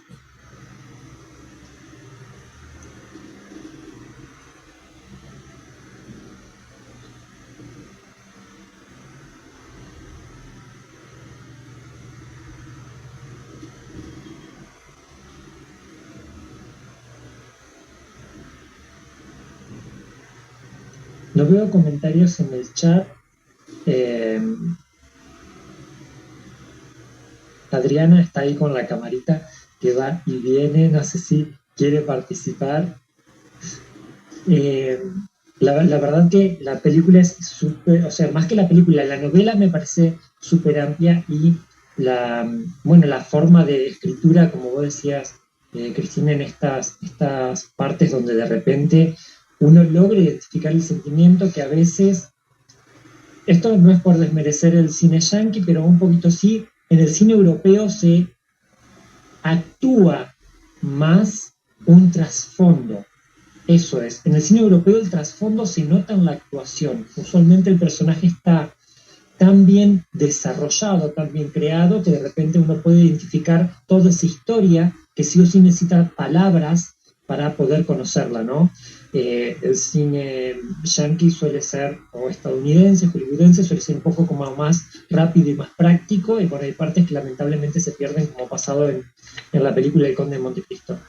Pero sí me parece súper interesante estas situaciones de, no me sale pensar en la palabra correcta para el sentimiento, de desazón y de incertidumbre que logra expresarse en los ojos de una persona mirando a la otra cuando, en el preciso momento de la traición, ¿no? Cuando me parece que hay un momento en que todavía no se sabe traicionado, pero simplemente lo siente, ¿no? Y bueno. en ese sentido, fíjate lo que dices, me hace pensar en esta parte en donde Dumas nos abre un poquito la reflexión a la idea de qué pasa si no te vengas y te esperas un poco como a entender ¿cómo te diré? Como el acontecimiento de lo que ha ocurrido, a dónde te ha llevado. Por ejemplo, pensaba yo, Edmond no se va a quedar con Mercedes. Mercedes se casa con Fernando. Y Mercedes y Fernando ya no tienen nada que ver en la historia de Edmond. Mercedes y Fernando no han pasado por el infierno que ha pasado Edmond. Entonces ya no tienen mucho que compartir. En cambio, Edmond y Haydée, que no sale en la película, pero en la novela hay una esclava llamada Haydée. Haydée es una mujer a la que le han hecho lo mismo que a Edmond. Le han matado a los padres, la han traicionado y la han vendido como esclava. La han violado y ha ido al infierno, igual que Edmond. El nuevo amor que surge entre Edmond y Haydée no tiene nada que ver con el de Mercedes. Ya Edmond no puede volver con Mercedes, porque Mercedes ya no pertenece a su presente. En cambio, Haydée entiende, porque ella también ha sido ultrajada, y entiende lo que sufre Edmond. Mercedes nunca lo va a entender, nunca. Entonces, a veces, por ejemplo, cuando mis pacientes están heridas porque el hombre las ha engañado y se ha ido con otra, o mis pacientes hombres están heridos porque la pareja se ha ido con otro o con otra, es porque no acaban de entender que probablemente aquella persona que venga después va a tener una conexión desde otro lugar. Creen en el ideal romántico o en el orgullo herido, que la única persona que merecía la pena es ese que te ha engañado. Y te quedas ahí con esa rabia, con esa sed de vengarte, con ese enfado. Pero finalmente, fíjate, cuando yo he visto, por ejemplo, en la clínica, personas que han sido amantes del casado y luego el casado ha dejado a la esposa y se ha venido con ella, en algún momento de la nueva historia, de pronto la mujer se pregunta, ¿y si ahora me hace lo mismo a mí? ¿Ves? Es como interesante visualizar esas cosas. Yo creo que en el libro de Celos hay bastante de esto que da para otra clase más y que es muy interesante porque nosotros como sujetos humanos somos sujetos del amor y lo que nos mueve es el amor y lo que nos interesa en muchas ocasiones tiene que ver con las relaciones amorosas y mucho de nuestra vida tiene que ver con las relaciones de pareja, de amor y de deseo sexual. Entonces, entender un poco esas dinámicas, yo creo que si Edmond hubiera entendido que de alguna manera ya su vida no iba a poder ser con Mercedes nunca, porque ya no había nada que compartir. Pero claro, cuando él estaba en la cárcel, en el infierno, jamás pensó que iba a encontrar una Haydée.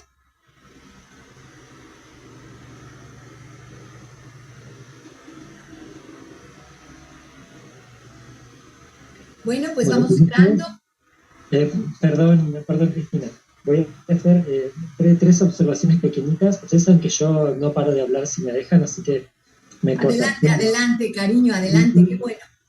Con unas observaciones. Primero, voy a buscar y voy a tratar de leer, no sé si toda la novela por los tiempos que yo tengo, pero sí esta parte donde Edmond va preso y tiene mucho tiempo de pronto para observarse a sí mismo, que es quizás la parte que tiene que ver con lo que creo que vos lo observaste cuando estabas hablando, de decir esto sería la parte de la clínica psicoanalítica, donde de repente él empieza a observar otras cosas y está solo consigo mismo para poder observarlas.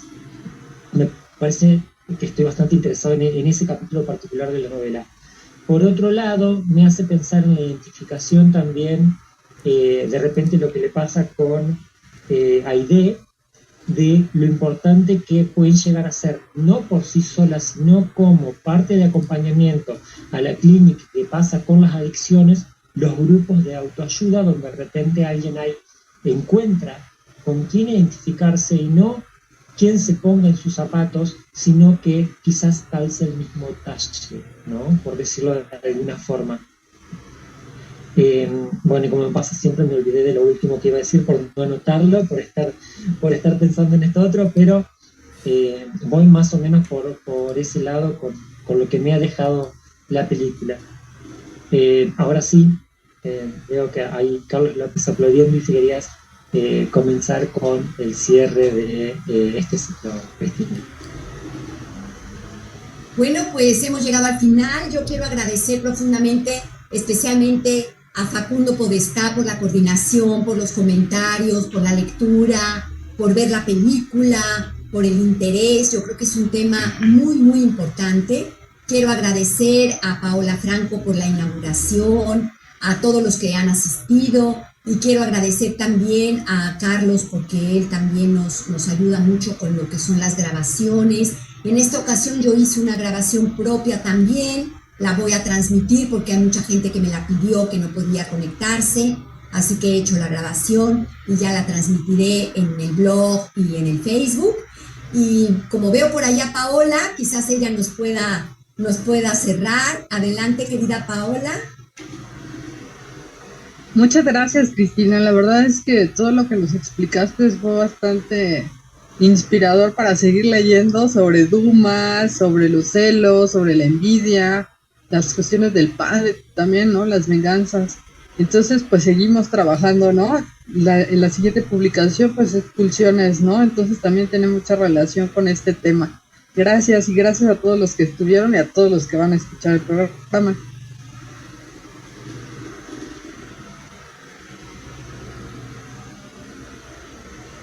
Sí, yo creo que el libro de Pulsión es un libro que va a ser una maravilla porque hay mucho que hablar de la pulsión. No veo mucha publicación de pulsión y yo creo que va a estar muy, muy interesante poder tener este libro.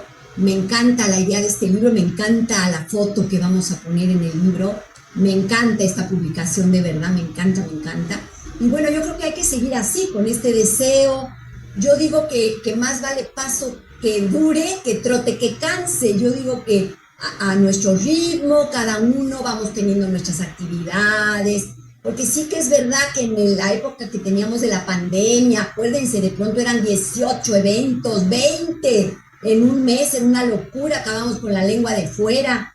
Y ya ahora, pues ya ahora sí empezamos a tener un poquito pues más de vida presencial. Ya acá en España, por ejemplo, la COVID ya ni qué, a ver, de repente tengo un paciente, yo sigo teniendo una distancia de seguridad tremenda en el consultorio, yo ya me pasé a la sala y en el salón es donde yo ahora doy consulta para tener ahí 3 metros de distancia, porque llegan unos que tosen, que estornudan, ya no traen mascarilla, ya no se ponen gel, ya no quieren, tienen razón, pero muchos traen COVID.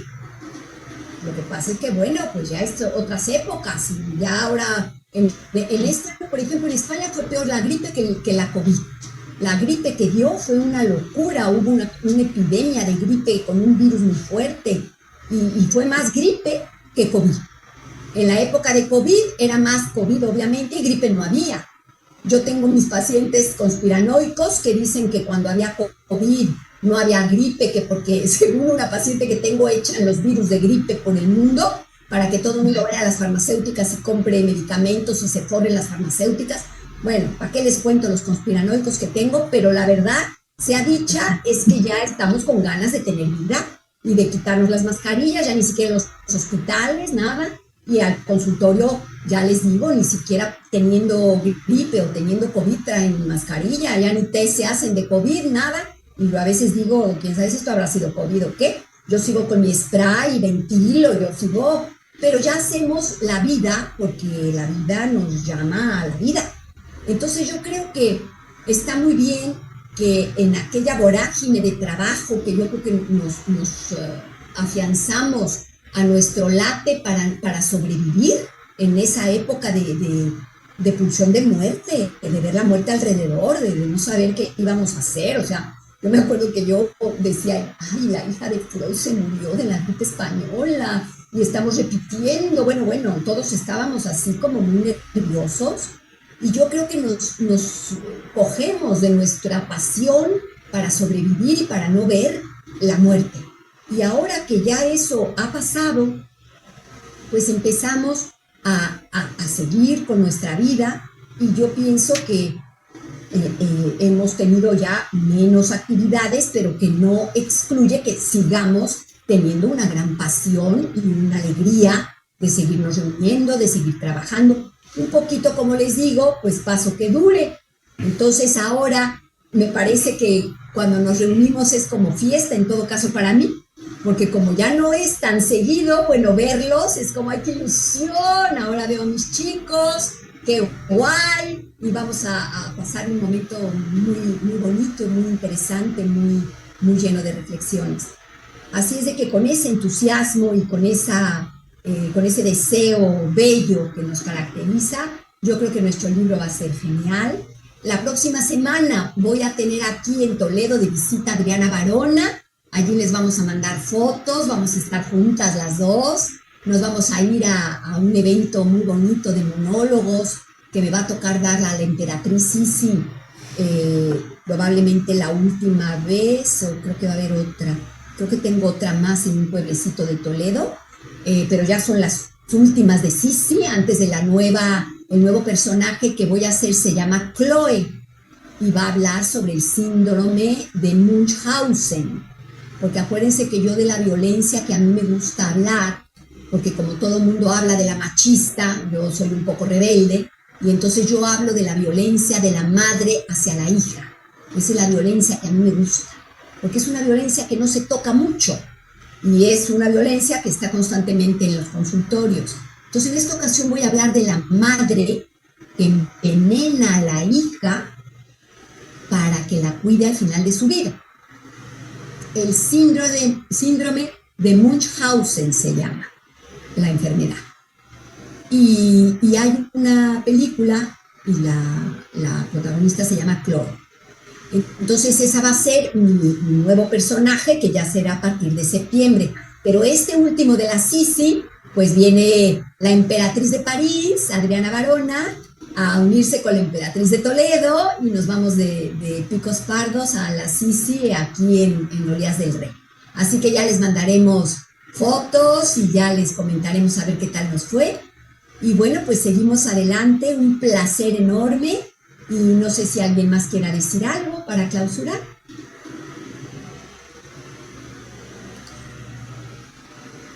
Adelante, Adriana. Bueno, esta es una película que hacía rato en algunas conversaciones con Cristina siempre hablábamos de esa película, que sería bueno presentarla, y llegó el momento pues de presentar la película, y vemos pues como este asunto de la venganza está muy presente, venganza y celos sobre todo, en toda esta conspiración familiar. Entonces vemos como esto se va a ir se anuda en una trama que parece estar entre el suspenso y una especie de terror, donde todos los personajes se anudan en una matraña de una especie de celos donde predomina la venganza. Y si hay alguna película, digamos, que le hace homenaje a este tipo de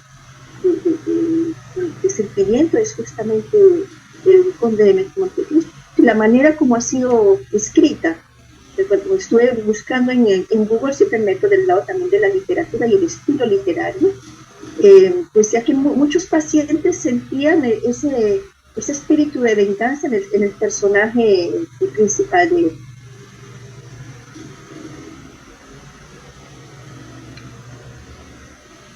Pues sí, así es. Yo creo que ha sido una tarde maravillosa, que lo hemos pasado muy contentos y que hemos aprendido y hemos podido reflexionar en este tema que es intenso, es un tema intenso. Yo creo que todo ser humano ha tenido en algún momento el deseo de vengarse, la sed de venganza, la traición y rivalidades. Y yo creo que en algunas ocasiones estaremos del lado de la presa y en otras ocasiones probablemente nos toque estar del lado de los que traicionamos. Yo pensaba ahora un poco en la Malinche, la interesante historia de la Malinche en ese sentido como de que para México es una traidora, pero luego si nos ponemos en la piel de aquella indígena que era esclava también, que era bella y podían en un momento determinado sacrificarla los aztecas a los dioses. Entonces, a veces uno tiene también que visualizar como la parte del traidor, cuáles son sus motivaciones, si en realidad está traicionando, vamos a decir como decimos en España, por mala hostia, por mala leche, por maldad, o si hay algún origen poderoso donde se pueda quizá jugar el pellejo propio y hasta dónde es traicionar al otro o es traicionarte a ti mismo, ¿ven? Pues creo que también eso es bien importante, no solamente ver el lado de Edmond, sino en este caso, como Dumas pone a todos estos otros pues como gente muy codiciosa, es como muy fácil poder decir, pues el que es el bueno es Edmond y los malos son estos. Pero la vida no es tampoco tan así. A veces el traidor puede no ser malo. Entonces, ¿ven? Hay las versiones de cada uno, porque lo digo porque yo también en la clínica a veces tengo personas que vienen con mucho dolor porque se consideran traidores, ¿no? Y cargan un dolor de haber traicionado, un poco como Judas, ¿no? En lugar de Judas. Eso decimos, los traidores terminan ahorcándose solos. Entonces yo creo que también es importante ver el dolor del traidor y la historia un poco de por qué traiciona. Pero bueno, eso ya será para otro momento. Muchísimas gracias y nos vemos la próxima vez. Creo que tenemos el curso de Ensoñarte el martes y luego tenemos nuestros monólogos el jueves, pero ese va a ser presencial. Y luego tenemos, me parece que tenemos otro Pensar el Cine en abril, ¿verdad? Sí. Creo que Carlos Martínez. Sí, no tengo acá a mano el... Creo que lo metí en la newsletter. Bueno, yo se los mando. Me da la impresión que es Carlos Martínez y tenemos un Pensar el Cine más en abril. Ya estoy cerrando la newsletter mayo, que va a quedar preciosa. Y bueno, pues seguimos adelante. Un beso enorme y gracias y hasta muy pronto. Bon voyage, Adriana, ya te estamos aquí esperando con jamón ibérico. Claro, aquí estaré.